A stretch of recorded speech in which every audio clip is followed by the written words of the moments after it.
они добились от дорогих западных партнеров массированных поставок вооружения, финансирования и всего прочего.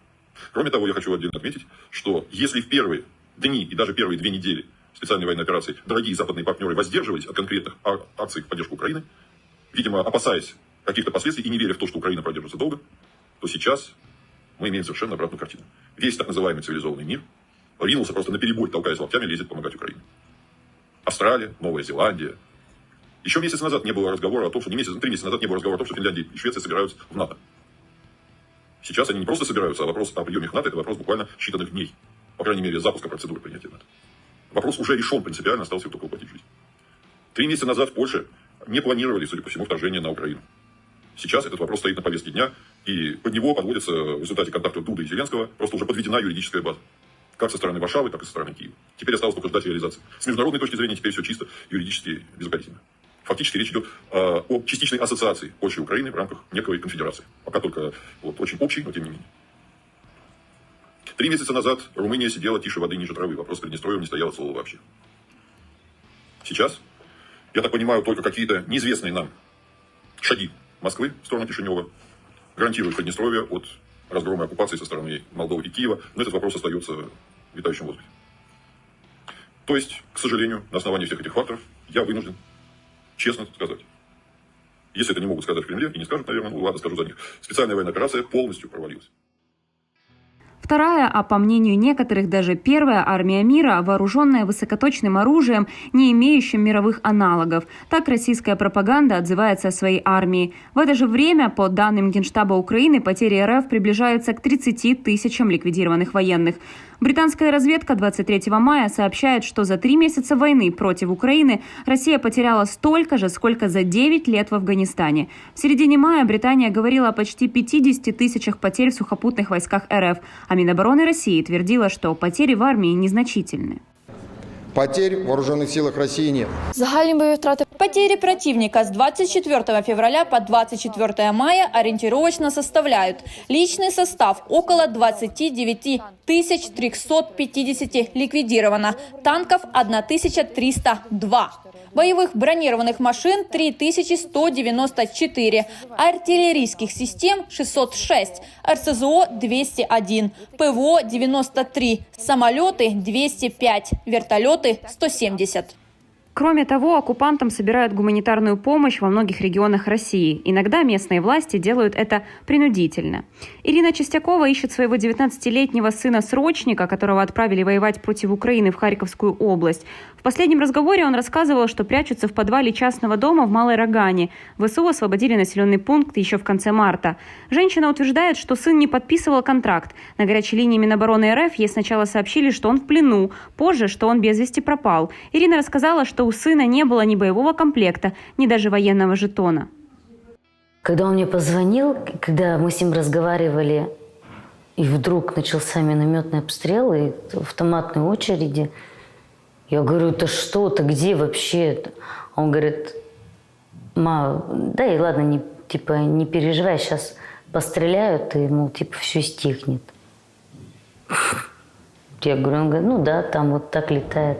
Я говорю, а вы? Он говорит, мы не стреляем.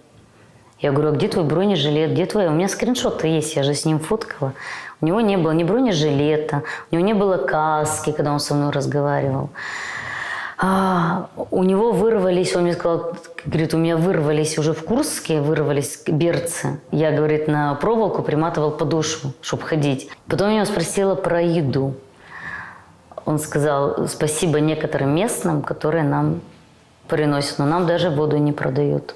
Мать российского военного, которого тоже отправили воевать против Украины, Татьяна Колодий, уроженка Николаевской области. В украинском Николаеве, который 3-й месяц под бомбежками РФ, живет ее мать и родственники. Рассказывает, где сейчас ее сын-срочник, неизвестно, а ведь он только получил российское гражданство. И даже сейчас, когда они ехали на учение в Курск, с контрактника убрали по 2000, потому что сломался БТР. И нужно было деньги на ремонт. И я не понимаю, как эта русская армия на то сдать. Многие российские оккупанты вернулись в РФ по истечении контрактов, из-за ранений или по обмену пленными. В российских соцсетях активно появляются комментарии о так называемой «службе» на территории Украины. Несколько солдат анонимно рассказали Радио Свободе об условиях такой службы. Нас круче всего подвела связь. Из-за этих паленых раций нас несколько раз свои же чуть не подбили. Бог с ней, с едой, топлива не было. Это как вообще? Ладно, в армии в мирное время мы привыкли, но на боевой это жопа полная. Военный РФ, вернувшийся из Донецка. Слушай, ну мои ребята никакие стиралки и поношенное белье через СДЭК не переправляли. Но мы просили лекарства, например, мыльные принадлежности, бритвы. Ну да, я понимаю, что давали не от доброты душевной, но и под прицелом я их не держал. Еду и воду мы не брали, это опасно. Передавали, что травят специально. Не насмерть, но в туалет набегаешься с этих пирожков. Военной одной из хабаровских частей на условиях анонимности. Минобороны РФ лишь один раз отчиталась об одном погибшем россиянине и 27 пропавших без вести с крейсера «Москва», пишет «Новая газета Европа». В армии стабильно потерь нет, но есть пропавшие без вести. Родители таких моряков спустя месяц пытаются узнать о судьбе детей. Одним командование говорит, что моряки участвовали в так называемой спецоперации и героически отдали жизнь. Другие, что крейсер был в нейтральных водах и ведется поисковая операция. А потом и совсем, комментируют родители срочников в статье, предлагают признать сыновей умершими в результате катастрофы. Потом к нам начали приходить через военкомат извещения. С прискорбием извещаем, что ваш сын без вести пропал в результате катастрофы. А следом приходит уже составленное заявление, написанное за меня. Там указано, что я признаю, что тело моего сына не обнаружено в связи с тем, что была катастрофа. Приглашают это заявление подписать и говорят, что есть свидетели, которые видели, как сын находился на крейсере в тот день. Но куда он исчез, никто не видел. Мать моряка с крейсера «Москва». Из анонимного интервью «Новая газета Европа». Как выяснило издание «Проект», все боеспособные подразделения стали участниками нападения на Украину. Не участвуют в этой войне только те российские военные, которые охраняют границу со странами НАТО. 10 мая в Конгрессе США, где с докладом выступил директор национальной разведки Эврил Хейнст, заявили, что стратегические планы захвата Путиным Украины все больше расходятся с возможностями его армии.